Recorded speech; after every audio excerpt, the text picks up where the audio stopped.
तो संसार में मृत्यु पक्षपात नहीं करती, किसी को नहीं छोड़ती। तो परीक्षित महाराज को भी पता तो था कि मरना तो एक न दिन है,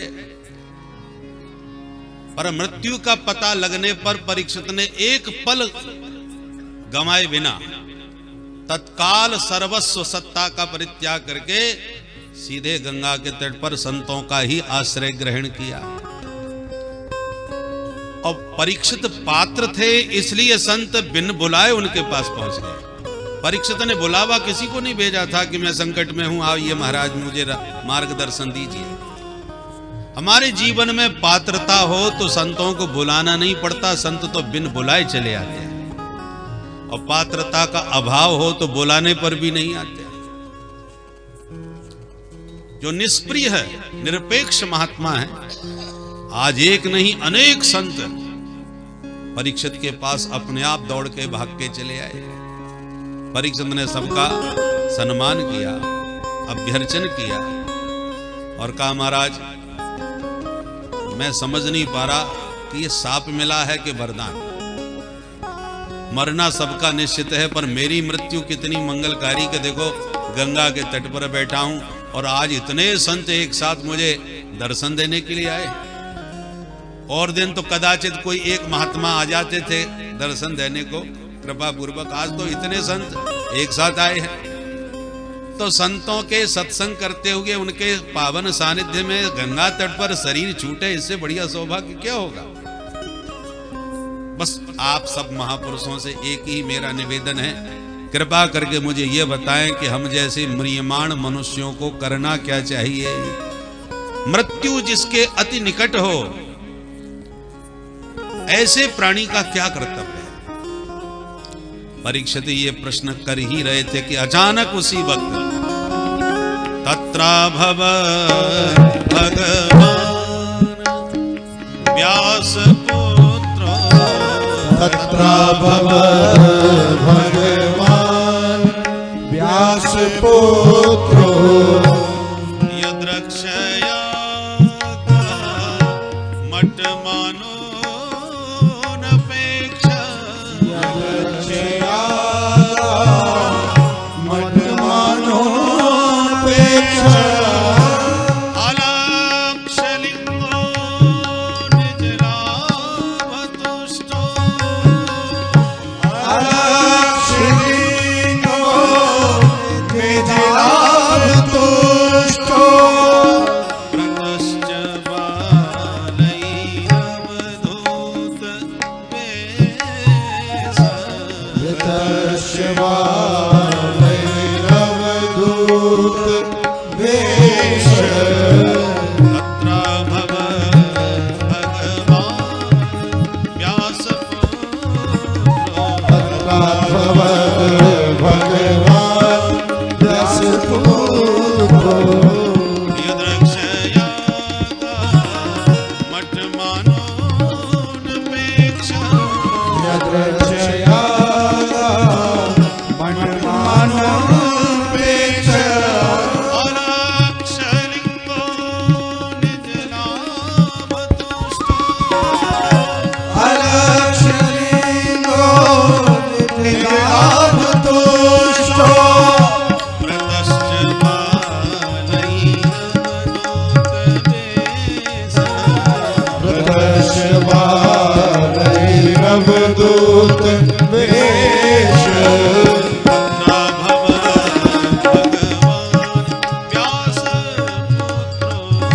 तत्राभवत् भगवान व्यासपुत्रो,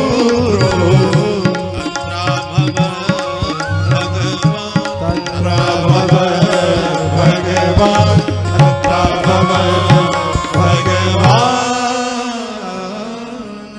तत्र भगवान व्यासपुत्र अभवत्।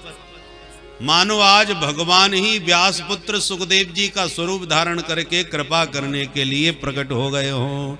बोल सुखदेव भगवान की जय। अनेक रूप आया, भगवान के अनंत रूप हैं।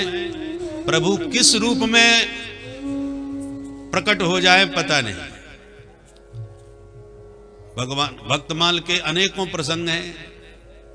कभी भगवान नाई का वेश बना करके मालिश करने आ जाते हैं, कभी अंतर्यामी बन करके सेवा करने आ जाते हैं। इसी कलिकाल में भगवान ने कैसे कैसे रूप धारण किए भक्तों का मनोरथ पूर्ण करने के लिए। अनेक रूप आए,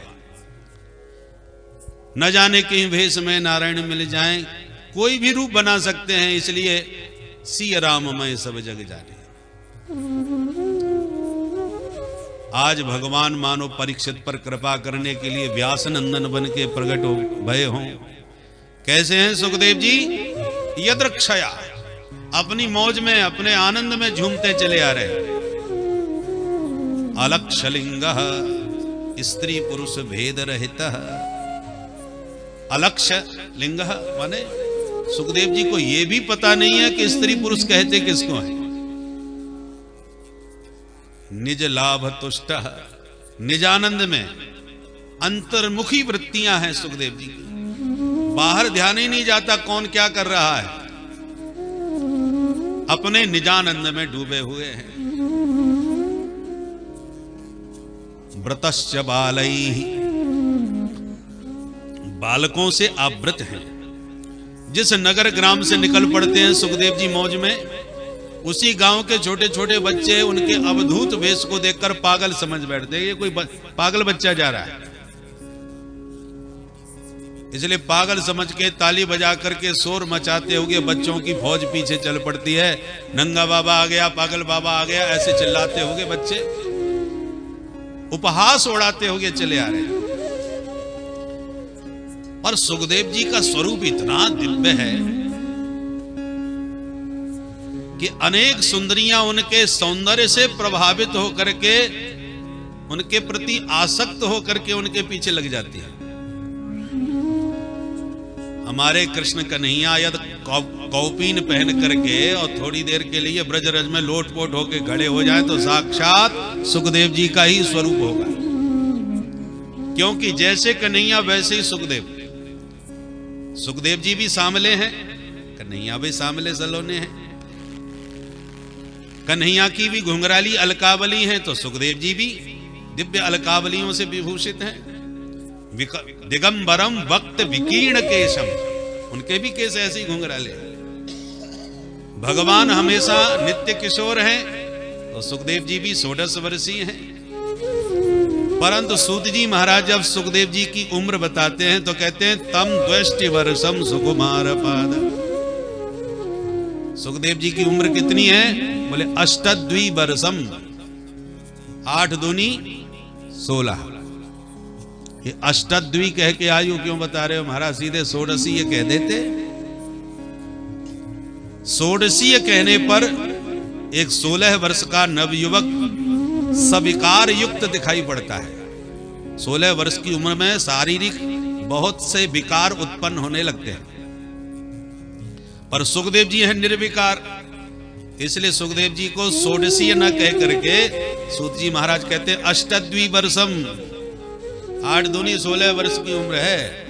अष्टद्वी इसलिए कहा कि जैसे 8 वर्ष का बालक सर्वथा कामादि विकारों से रहित होता है, परम निष्काम निष्कलंक पवित्र होता है, ऐसे ही सुखदेव जी 16 वर्ष की उम्र में भी परम निष्काम परम निर्विकार है। ऐसे 16 सुखदेव जी का स्वरूप दर्शन करके जितने संत महापुरुष भृगवादी ऋषि बैठे थे गंगा तट पर, सब उठ करके खड़े होकर के उनका अभिवादन करने लगे। बोलो सुखदेव भगवान की जय। देखो, संतों में वही श्रेष्ठ माना जाता है जिसकी स्थिति जितनी ऊंची हो साधना क्षेत्र में, जो जितना उच्च कोटि का साधक हो। चांगदेव जी महाराज योगी राज परम प्रतापी योगी थे। सैकड़ों वर्ष की उम्र थी महात्मा की। योगियों के राजा थे, योगी राज कहलाते थे। परंतु ज्ञानेश्वर जी महाराज का जब महाराष्ट्र में प्रताप व्याप्त हुआ, उम्र है केवल 22 वर्ष की, ज्ञानेश्वर जी की उम्र 22 साल की और चांगदेव जी की महाराज सैकड़ों वर्ष की उम्र। तो अपना प्रभाव दिखाने के लिए ज्ञानेश्वर जी के पास योगीराज स्वयं गए।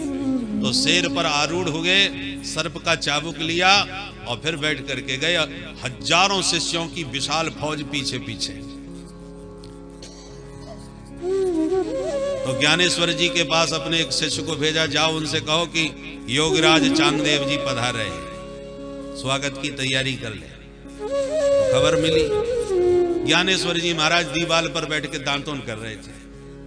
जब सूचना मिली कि वो योगीराज चांगदेव जी आ रहे हैं आपसे मिलने के लिए, ओहो, दूर से जब दिखाई पड़ा कि शेर पर बैठ के आ रहे हैं सर्प का चाबुक लेकर के, तो समझ गए ज्ञानेश्वर जी महाराज। तो ज्ञानेश्वर जी ने कहा, हमारे पास तो भैया स्वागत की सामग्री कुछ है ही नहीं। तो जो दांतोन कर रहे थे उसी दांतोन के द्वारा दीवाल को स्पर्श करके बोले, भाई देवी और तो कुछ है नहीं, तुम ही चलो उनके स्वागत में हमारे साथ। इतना कहना था कि दीवाल चल पड़ी और उसी दीवाल पर बैठ के ज्ञानेश्वर जी महाराज पहुंच गए स्वागत करने के लिए। जो योगीराज चांगदेव जी ने यह दृश्य देखा हतप्रभ रह गए कि मैंने तो शेर और सर्प जैसे हिंसकों पर अपना प्रभाव जमाया और इन महात्मा ने तो जड़ को ही चेतन बना दिया, दीवाल को ही चला दिया। तो संतों में वही श्रेष्ठ है जिसकी स्थिति जितनी ऊंची हो। ज्ञानेश्वर जी सैकड़ों वर्ष के थे पर श्री चांगदेव जी सैकड़ों वर्ष के थे, पर 22 वर्ष के ज्ञानेश्वर जी का यह प्रभाव देकर के तुरंत चरणों में नतमस्तक हो गए। इसलिए 16 वर्ष के सुखदेव जी को देखकर बड़े बड़े हजारों वर्ष की उम्र वाले महात्मा तुरंत उनके स्वागत में खड़े हो गए।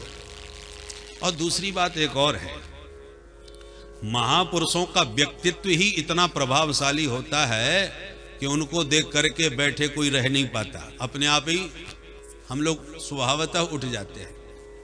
जैसे कि राम जी महाराज जब मिथिला में जा रहे थे विश्वामित्र जी के साथ, तो अमराई में थोड़ा विश्राम किया, नगर के बाहर थोड़ी देर के लिए बगीचा घूमने निकल गए। उसी समय जनक जी महाराज आ गए, ऋषि महर्षियों के साथ विश्वामित्री जी का जोरदार स्वागत किए। और जब सब महात्मा बैठ गए, सभा स्वागत की थी, उसी वक्त राम जी घूमते हुए अमराई निरीक्षण करके उस सभा में प्रविष्ट हुए।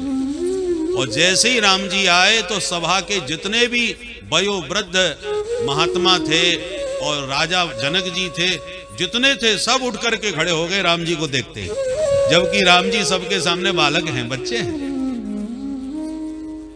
उठे सकल जब रघुपति आए, तो राम जी आए तो सब उठ के खड़े हो गए, जबकि राम जी बालक हैं।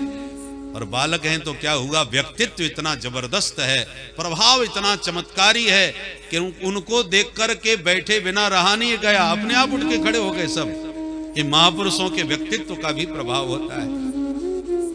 इसलिए सुखदेव जी के आने पर सभी संत अपने आप खड़े हो गए।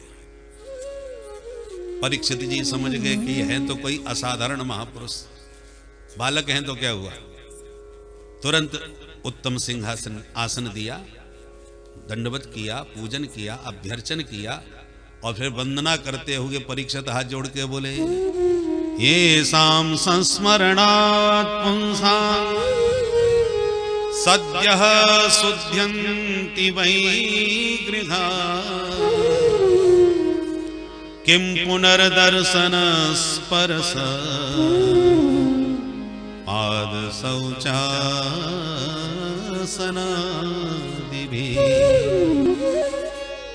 जिन संतों के स्मरण करने मात्र से प्राणी परम पवित्र हो जाता है, तो किम पुनर्दर्शन स्पर्श, स्मरण करने से ही प्राणी शुद्ध हो जाए, तो ऐसे महापुरुषों का कहीं दर्शन मिल जाए, चरणोदक मिल जाए, तो कैमुतकन न्याय से उसके कल्याण में क्या संदेह रह सकता है।